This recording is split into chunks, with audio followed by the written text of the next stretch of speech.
우리가 성경을 통해서 확인할 수 있는 몇 가지 확실한 것들이 있는데, 그 중에 하나가 하나님의 약속이 있다는 것입니다. 하나님은 갈대아 우르에서, 지금의 이라크 지역이죠, 그곳에서 살고 있었던 아브라함을 이 하란 땅으로, 지금의 시리아 지역인데 그 하란 땅으로 부르셨습니다. 거기서 머물지 않고 하나님은 또 그곳을 떠나서 약속의 땅이었던 가나안 땅, 팔레스타인 지역이죠, 그 가나안 땅을 향해 가게 하셨습니다. 그때 하나님께서 이 아브라함에게 약속하신 그 첫 약속이 창세기 12장에 나와 있습니다. 창세기 12장 1절에서 3절에 이렇게 말씀합니다. 여호와께서 아브라함에게 이르시되 너는 너의 고향과 친척과 아버지의 집을 떠나 내가 네게 보여줄 땅으로 가라. 내가 너로 큰 민족을 이루고 네게 복을 주어 내 이름을 창대하게 하리니 너는 복이 될지라. 무슨 말씀입니까? 하나님께서는 아브라함에게 복을 약속하셨어요. 어떤 복입니까? 내가 내 말대로 내가 너에게 보여줄 땅으로 가면 내가 너로 큰 민족을 이루고 네게 복을 주어서 네 이름을 창대하게 하겠다. 너는 복이 될 거다. 자, 시간이 흘렀습니다. 하나님께서는 우리가 잘 아는 대로 아브라함의 아들 이삭, 이삭의 아들 야곱, 야곱의 아들 요셉을 통해서 당시 강대국이었던 이집트, 이 애굽 나라의 고센 땅에 야곱의 모든 가족들 약 70여 명을 정착하게 하죠. 이 요셉을 애굽의 총리가 되게 하셔서 그 가족들, 물론 요셉을 팔아넘긴 형들입니다만 용서하고, 그리고 아버지 야곱과 함께 그 식솔들을 다 데리고 애굽 고센 땅에 거주하게 되는 거예요. 그런데 아까 약속이 뭡니까? 하나님께서 아브라함에게 약속하신 것, 내가 너로 큰 민족을 이루게 하겠다. 자, 그렇게 가족들이 70명이 정착을 했는데 하나님은 그 70명 정도 되는 그 족속을 하나의 민족이 되게 하셨어요. 자, 그렇게 해서 창세기 47장의 27절에 보면 이렇게 말씀합니다. 이스라엘 족속이 애굽 고센 땅에 거하며 거기서 산업을 얻고 생육하며 번성하였더라. 여러분, 단순하게 생육하고 단순하게 번성한 게 아니에요. 하나님은 창세기 12장 2절에서 말씀하신 내가 너로 큰 민족을 이루게 하겠다는 약속을 지금 이루신 거예요. 그 약속을 지키셨습니다. 그렇게 창세기 50장에서 애굽 고센 땅에 정착한 하나님께서 번성을 약속하신 아브라함의 족속, 야곱 족속, 이들의 이야기는 야곱의 죽음과 요셉의 죽음을 끝으로 이제 창세기를 끝나고 새롭게 출애굽기로 넘어가는 거예요. 출애굽기 1장 7절에서 이렇게 말씀합니다. 이스라엘 자손은 생육하고 불어나 번성하고 매우 강하여 온 땅에 가득하게 되었더라. 우리가 잘 알듯이 창세기 50장과 지금 출애굽기 1장과의 그 텀은요, 이건 400년이에요. 400년.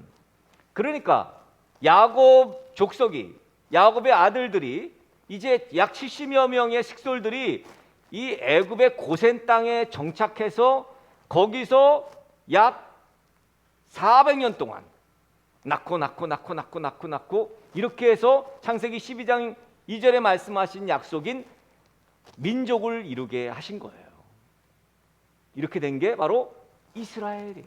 유대 민족입니다. 출애굽기 넘어와서 이 시대 상황을 말하는 표현이 있습니다. 출애굽기 아까 읽었던 1장 7절 그 다음 절인 1장 8절에 이렇게 말씀해요. 요셉을 알지 못하는 새 왕이 일어나 애굽을 다스리더니. 자, 이 400년 동안에 낳고 하다 보니 이제 400년이 지나서 요셉을 모르는 사람들이 나타난 거예요. 이 말은 무슨 얘기입니까? 요셉이 총리였잖아요. 당시 요셉이 총리는 정말 무소불위의 권력을 가지고 있었어요. 그러니까 누구도 이 요셉의 가문을 건드릴 수가 없었는데 400년이 지나서 하나님이 약속하신 대로 이 요셉 족속, 야곱 족속이 아브라함 족속이 어마어마한 민족을 이루었습니다만, 그렇습니다만 결국은 요셉을 알지 못하는, 야곱을 알지 못하는 그런 사람들이 된 거예요. 400년이 됐으니 당연하죠. 이집트 고센 땅에 정착해서 생육하고 번성한 이스라엘 백성들에게 고난이 시작됩니다. 워낙 폭발적인 생육과 번성이 일어나는 바람에 이 이스라엘 족속에게 두려움을 느꼈던 이 애굽 왕 바로가 이스라엘 백성들에게 이제 고난을 주죠. 바로 국고성이었던 비돔과 라암셋을 건축하게 하는 거예요. 그런데 출애굽기 1장 12절에 보면 이러한 이스라엘 백성들의 고난과 이런 학대 속에서도 번성은 계속됐어요. 왜? 하나님이 약속하셨으니까. 1장 12절에 이렇게 말합니다. 그러나 학대를 받을수록 더욱 번성하여 퍼져나가니 애굽 사람이 이스라엘 자손으로 말미암아 근심하여 그랬어요. 여러분, 하나님이 택한 백성들의 특징이 있어요. 그게 뭡니까? 고난받고 학대받으면 그러면 그냥 끝나야 되는데 그렇지 않다는 거예요. 고난받을수록, 학대받을수록 하나님의 백성들은 더욱더 번성해지고 더욱 강력해지더라는 거죠. 그렇게 해서 하나님은 이스라엘의 지도자 모세를 부르시고 모세를 통해서 이 애굽 땅에 10가지 재앙을 일으켜 이스라엘 백성들을 출애굽하도록 인도하신 것입니다. 그렇게 출애굽한 이스라엘 백성들은 광야에서 40년을 살아가게 되는 거예요. 오늘 본문은 광야 생활 가운데 모세에게 하나님께서 거하실 성소, 성막을 지금 만들게 하시는 내용입니다. 모세가 시내산에 올라갑니다. 올라가서 40일 동안에 하나님과 함께 있으면서 하나님의 지시를 듣죠. 그것은 40일 동안 시내산에 올라서 하나님께서 지시하신 내용은 너 내려가면 성막을 이렇게 만들어라. 성막에 대해서 하나님이 거하실 곳에 대해서 공부하게 하신 것입니다. 그래서 출애굽기 25장부터 40장까지는 모두 성막에 대한 말씀이에요. 성소에 대한 말씀이에요. 성막에 대해서 특별히 관심을 갖고 있지 않으면 여기 지금 출애굽기 25장 오늘 읽었던 이 말씀과 쭉 그 다음부터 40장까지는 뭐 이게 도대체 무슨 내용이야? 이거 뭐 필요도 없는 내용을 왜 여기다 넣었어? 그래서 관심 없이 그냥 잘 읽혀지지도 않고 그렇게 될 거예요. 정말 지루한 그런 성경 본문이 되고 맙니다. 왠지 나와는 상관없는 것 같고. 출애굽기 25장 8절에 보면 하나님께서 성막을 짓게 하신 이유가 나와요. 오늘 읽지는 않았습니다만 이렇게 말합니다. 내가 그들 중에 거할 성소를 그들이 나를 위하여 짓되 그랬어요. 그러니까 하나님은 이제 이스라엘 백성들을 출애굽시켜서 광야에 머물게 하시면서 하나님께서 함께 거할, 하나님이 함께 그들 중에 거할 처소를 만들기 원하신 거예요. 그래서 성막을 짓게 하시는 거예요. 이스라엘 백성들과 함께 거하시기 위해서. 이스라엘 백성이 성전을 짓기 전까지 예배드리는 장소를 이용하기 위해서 성막을 지으라고 명령하시는 거죠. 그런데 하나님께서 거하시는 성막을 짓는데 필요한 것들이 무엇이랍니까? 오늘 우리가 읽지는 않았습니다만 1절부터 쭉 그 내용이 나오죠. 하나님은 모세에게 이르시기를 이스라엘 백성들에게 예물을 가져오라고 해라, 명령해라. 성막을 짓기 위한 예물이죠. 그래서 이렇게 말합니다. 이스라엘 자손에게 명령하여 내게 예물을 가져오라 하고 기쁜 마음으로 내는 자가 내게 바치는 모든 것을 너희는 받을지니라. 여러분, 예물이 뭐래요? 3절부터 나오죠. 금, 은, 놋, 청색, 자색, 홍색 실, 가늠, 배실, 염소털, 붉은 물들인 순양의 가죽, 페달의 가죽, 조각목 등등입니다. 그러니까 하나님께서 거하실 곳을 만들 때에는 준비부터 만드는 모든 것들을 모두 다 우리가 스스로 해야 된다는 거예요. 하나님이 당신이 거하실 처소를 당신께서 해결해 주시지 않는다는 거예요. 하나님이 거하시는 곳이 어디입니까? 어디 뭐 저기 예루살렘 어디 뭐 무슨 거기에 성전에 거하십니까? 하나님은 지금 우리 마음속에 심령 가운데에도 거하시죠. 그런데 그 심령 가운데 하나님이 거하시는데 하나님이 삐짓고 그냥 들어오시지 않는다는 거예요.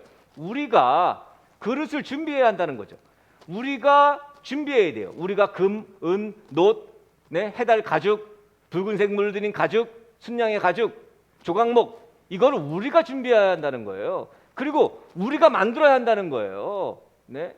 2규빗 반 이렇게 재가지고 하나님이 명령하신 대로 언약궤를 만들고 또 등잔대를 만들고 지성소를 만들어 씌우고, 여러분 우리가 해야 한다고. 우리 가정이 하나님을 만나는 곳입니까? 우리 직장에서 하나님을 만나는 거예요? 우리가 만들어야 돼요. 누군가가 만들어주겠지, 목사님이 만들어주겠지, 아니면 뭐 누가 사장님이 만들어주겠지. 그렇지 않다는 거예요. 하나님이 거하실 수 있게 만드는 그 예물은 우리가 가지고 와야 되고, 그거를 준비하는 거 역시 우리가 해야 한다는 거예요. 우린 이걸 착각합니다. 우리 가정에 하나님이 거하실 수 있고, 우리 직장에 하나님이 거하실 수 있도록, 우리 교회 공동체에 하나님이 거하실 수 있도록 이 모든 준비 우리가 스스로 해야 한다는 것입니다. 누가 대신 해주지 않는다는 것이죠. 하나님이 다 해주시고 우리는 그저 하나님을 만나기만 하면 되는 것, 그것 아닙니다. 마치 만나가 하늘에서 내리지만 그 만나를 거두러 나가는 것은 이스라엘 백성들 스스로 해야 되는 일처럼 말이죠. 하나님이 만나를 그냥 내 손아귀에 딱 떨구면 참 좋잖아요. 내 입에다가 딱 떨궈주면 좋잖아요. 그렇지 않다는 거예요. 우리가 나가서 만나를 거두는 그 수고를 우리가 해야 합니다. 근데 우리는 그걸 안 하려고 그래. 그럼 하나님한테 따져 물어. 하나님, 아니 날 떠먹여 줘야지 왜 이걸 내가 수고하게 하냐고. 여러분, 그러면서 성막 안에 둘 여러 기구에 대해서 말씀하는데, 그 첫 번째로 오늘 성막 안에 있는 기구 중 첫 번째로 언약궤를 말씀하시는 거예요. 그래서 언약궤가 참 중요한 거예요.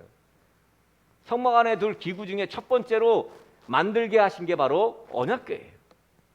10절부터 16절까지는 언약궤에 대해서, 한글 성경에는 하나님이 언약궤를 조각목으로 만들어라 그렇게 말씀했죠. 오늘 우리가 읽었죠. 조각목. 성경에서는 이 조각목을 뭐 시띠나무 이렇게 말합니다. 시띠나무, 여러분 들어보셨을 거예요. 이 NIV 성경에 나와 있는, 영어 성경에는 이제 아카시아 나무라고 표현했는데, 여러분 아카시아 나무가 무슨 뭘 만들 수 있는 적합한 재료가 아니에요. 이 나무는 아카시아 나무가 뭘 만들 수 있는 그런 나무가 아닙니다. 그런데 이 나무, 상처도 많고 많이 뒤틀려 있고 이런 나무로 지금 언약궤를 만들라는 거예요. 마치 우리들과 같죠. 그냥 뒤틀려 있고 그리고 베베 꽈져 있고 상처가 많은 우리들, 하나님은 어렵지만 참 가공하고 뭘 만들기에 참 힘들지만, 그렇지만 그렇게 어렵고 뒤틀리고 상처 있고 하지만 잘 만들고 또 재련하고 이렇게 해서 물건을 만들면 아주 견고한 물건을 만들 수 있다는 거예요. 자, 이 언약궤 길이가 2규빗 반입니다. 2규빗 반. 한 규빗이 이 팔꿈치에서 이 중지 손가락까지가 한 규빗이에요. 약 45cm 정도 됩니다. 여기가. 언약궤의 길이는 그래서 2규빗 반이라 그래서 약 120cm 정도. 길이가 120cm. 뭐 그렇게 크지 않죠. 너비가, 세로가 한 60cm, 높이가 한 60cm. 네. 그리고 언약궤의 안과 그 밖은 전부 다 순금으로 입혔습니다. 그리고 언약궤의 윗부분 테두리가 있었죠. 그리고 각 모서리에 둥근 고리를 달았어요. 이 둥근 고리에 역시 아카시아 나무로 만든 채, 즉 막대기를 꿰어서 들고 다닐 수 있게, 어깨에 이렇게 멜 수 있게 이렇게 이제 고리를 만든 거예요. 그래서 고리는 항상 꿰인 상태로 두는 거예요. 언제든지 이렇게 멜 수 있게.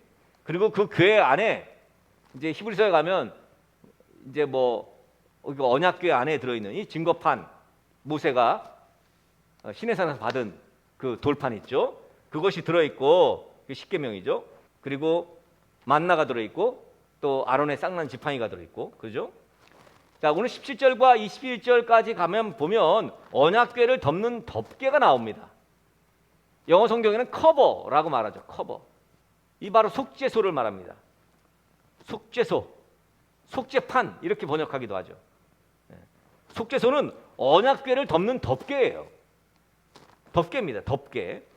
하나님은 속죄소 위에서 이스라엘 자손에게 모세를 통해서 그들이 지켜야 할 것을 명령하겠다. 그렇게 이야기하죠. 여러분, 언약궤는 성막에서 가장 중요한 장소라고 하는 지성소 안에 들어가 있어요. 여러분, 지성소는 아무나 들어갈 수 없는 거 아시죠? 대제사장만 들어갈 수 있고 함부로 누구든지 접근하면 안 되는 곳입니다. 대제사장도 아무 때나 들어가는 데가 아니에요. 1년에 한 번씩 대속죄일 때 들어가서 제물을 드리고 자신과 자신의 집을 위해서 속죄를 해야 했고 이스라엘 백성들을 위해서 속죄해야 했습니다. 또 제사 드리고 나와서도 몸을 정결하게 해야 합니다. 여러분, 우리가 알다시피 언약궤는 아무렇게나 다룰 수가 없는 거죠. 하나님께서 약속하신 곳입니다. 하나님이 당신을 만날 수 있는 곳으로 우리와 약속하신 곳이에요. 그래서 아무나 접근할 수 없는 이 언약궤의 역할, 하나님과 인간의 끊어진 관계를 연결시키는 약속의 궤라는 거죠. 궤. 거룩하신 하나님이기 때문에 그렇습니다. 하나님이 거룩하신 분이기 때문에 그래요. 거룩하신 하나님을 만나는데 거룩해지지 않으면 안 된다는 거예요. 우리는 절대 그분의 거룩함을 따라갈 수는 없습니다. 인간은 늘 하나님 앞에 불순종하고 그리고 그 불순종의 결과가 하나님과의 관계가 끊어진 것이기 때문이죠. 죄 때문에. 그분의 거룩하심, 하나님의 그 진짜 거룩하심 앞에 죄를 물든 피조물은 정말 존재하는 것 자체로만이라도 감사한 일이죠. 언약의 돌판을 담았다. 그래서 언약궤예요. 거룩한 말씀이 담겨 있다. 그래서 법궤, 그죠? 법궤라고도 하고 증거궤라고도 말합니다. 궤, 상자죠, 상자. 궤. 특별한 상자라는 거예요. 언약궤는 시띠나무, 아카시아 나무를 서로 연결해서 짜 맞춰서 안과 밖을 다 금으로 둘러싼 상자예요. 민수기 4장에 가면 언약궤를 운반할 때 고앗 자손이 반드시 운반을 해야 돼요. 고앗 자손이. 아무나 이 궤를 막 운반하는 거 아니에요. 레위의 둘째 아들이었죠, 고앗이. 자, 민수기 4장 15절에 진영을 떠날 때 아론과 그의 아들들이 성소와 성소의 모든 기구 덮는 일을 마치거든 고앗 자손들이 와서 맬 것이니라. 그러나 성물을 만지지 말라. 그들이 죽으리라. 회막 물건 중에서 이것들은 고앗 자손이 맬 것이며, 고앗 자손이 아닌데 가가지고 막 성물을 만지고 그러면 죽는다는 거예요. 그냥 죽는다는 거죠. 이제 우리가 살펴보겠습니다만 언약궤 안에 들어있는 이 증거판, 이 십계문판이죠. 이 증거판과 그리고 만나와 아론의 쌍난 지팡이를 한번 생각해 보십시다. 여러분, 하나님을 배신한 금송아지를 섬겼던 사람이 누구죠? 금송아지를 만들었던 출애굽기 32장에 가면 이제 그곳에서 이제 모세가 늦게 내려오니까 사람들이 뭐라 그래요? 하나님을 좀 만들어, 형상을 만들어 다오 해가지고 금을 다 뺏어가지고 그냥 자기 말로는 불에다 던졌더니 소가 딱 해서 나왔다. 그 아론이죠. 그 배신의 아이콘인 이 아론이 가지고 있는 쌍난 그 지팡이. 자, 하나님은 만나를 또 주셨는데 안식일에는 만나를 거두러 가지 말라 그랬어요. 안식일에는 안 내리니까 만나가. 그런데 또 거기에 성경에 보면 안식일에 나가서 만나를 거두려고 하는 사람이 있었다는 거예요. 하나님의 약속을 우습게 여긴 사람들이죠. 배신자들이죠. 이 사람들 역시. 또 우리가 돌판 말이에요. 돌판하면 뭡니까? 아니 모세가 말이죠. 이 돌판을 가지고 내려왔는데 금송아지 만들어서 막 그냥 그 춤추고 그러고 있는 거예요. 역시 하나님을 배반한 사람들의 그 현장을 목도한 이 돌판 말이에요. 배신의 이 현장을 목도한 돌판.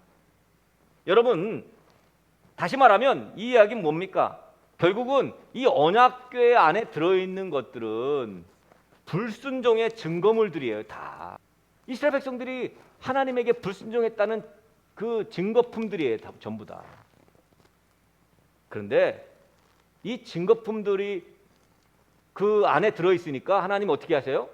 커버를 덮는 거예요. 속죄소를 덮어버립니다. 뚜껑을 덮어버려요.